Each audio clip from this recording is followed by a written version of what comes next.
Assalamualaikum warahmatullahi wabarakatuh. Sahabatku para petani sawit, apa kabar? Semoga kalian selalu dalam keadaan sehat walafiat, amin. Nah teman-teman, pada video kali ini saya akan membahas tentang sebuah anggapan yang mengatakan bahwa sawit itu yang paling utama, yang nomor satu itu harus bisa mencukupi kebutuhan airnya.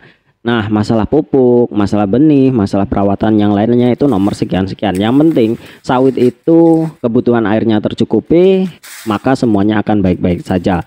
Nah, apakah anggapan atau teori seperti itu bisa kita terima sebagai petani sawit, dan apakah nanti kita bisa melakukan tata laksana yang baik masalah air ini? Nanti akan kita bahas bagaimana sistemnya dan bagaimana tekniknya.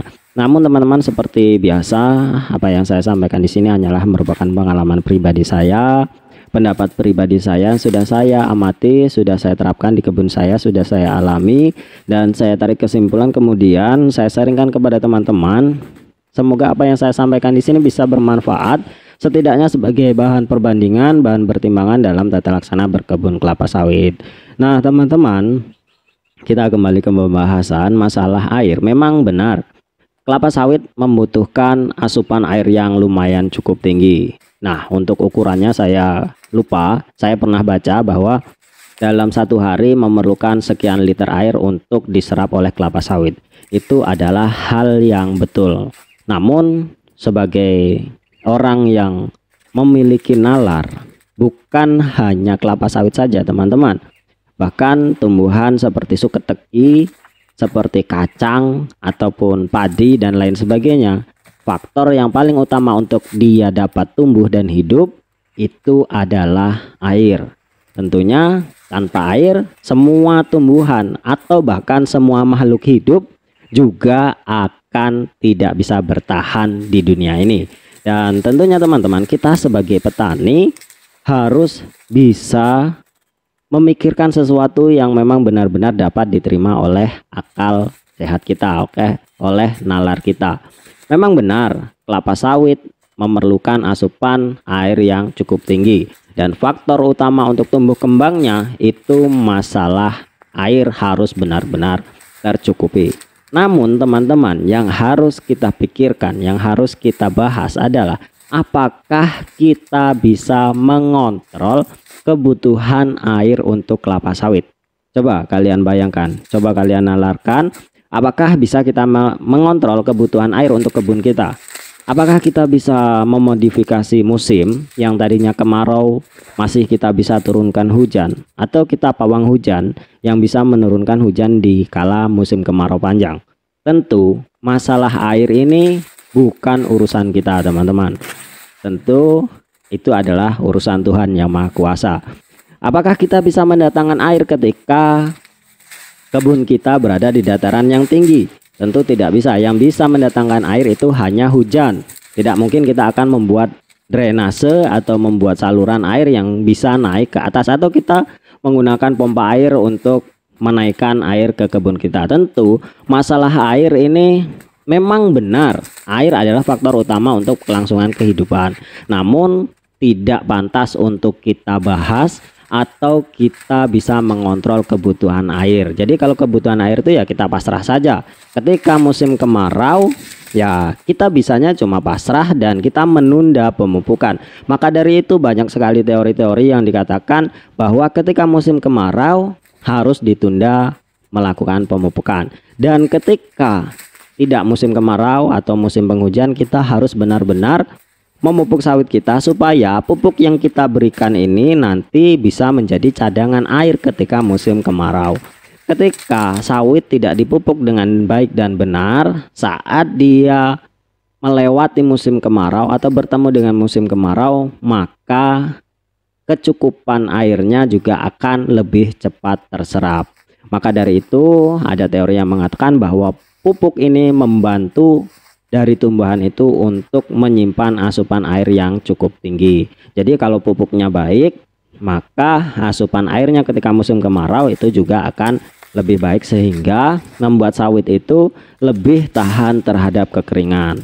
Namun kalau memang kemaraunya terlalu panjang, juga lama kelamaan juga akan habis juga asupan airnya. Jadi teman-teman, kalau kita mengatakan bahwa tidak penting memupuk, tidak penting benih yang bagus, tidak penting melakukan perawatan, yang penting tercukupi kebutuhan airnya saja, bisa saya katakan bahwa itu anggapan yang tidak tepat, atau bisa dikatakan pemikiran orang-orang yang memang tidak pintar lah, kira-kira seperti itu. Jadi kalau kita membahas air, ya sama saja kita membahas sesuatu hal yang bodoh untuk dibahas. Nah, untuk masalah pemupukan, masalah perawatan yang lain, nah itulah yang harus kita bahas. Bagaimana cara melakukan pemupukan yang baik dan benar, bagaimana dosis yang baik, kemudian melakukan perawatan, lalu bagaimana kita harus menggunakan benih yang baik supaya nanti kebun kita ini dapat bisa menghasilkan hasil produktivitas yang cukup tinggi. Nah, itu lebih penting untuk kita bahas, lebih penting untuk kita sharingkan, lebih penting untuk kita cari tahu bagaimana tata laksana supaya kebun kita ini memang benar-benar berkualitas.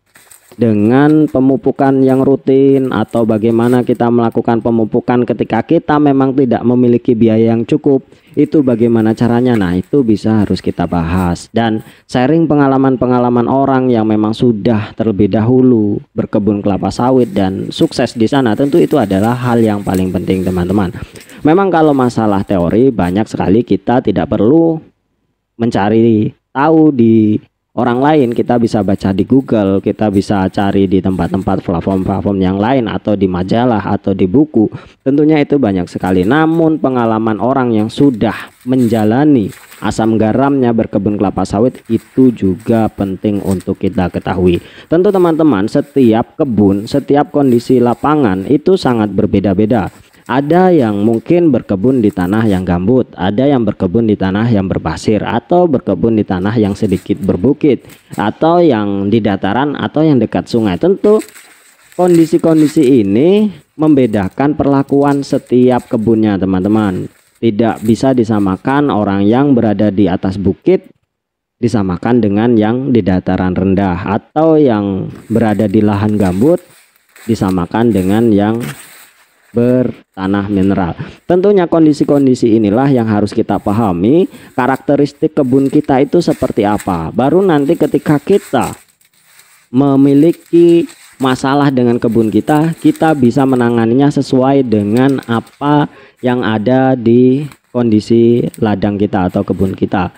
Dan tentunya teman-teman, ketika kita hanya melihat, kita hanya mendengar katanya seperti itu, tentunya kita tidak akan bisa memahaminya betul, terkecuali kepada orang-orang yang memang benar-benar sudah melaksanakannya. Jadi tidak salahnya kita mendengarkan orang-orang yang sudah berpengalaman, kemudian ya apalagi menyalahkan apa yang sudah dilakukan oleh beliau, oleh orang-orang. Oh, salah, harusnya jangan begini, harusnya jangan begini. Nah, itu adalah hal yang tidak baik untuk kita lakukan. Lebih baik setiap sekecil apapun pengalaman orang lain itu sangat berharga dan sangat patut untuk kita hormati. Mungkin hanya ini teman-teman. Terima kasih atas perhatiannya. Wassalamualaikum warahmatullahi wabarakatuh.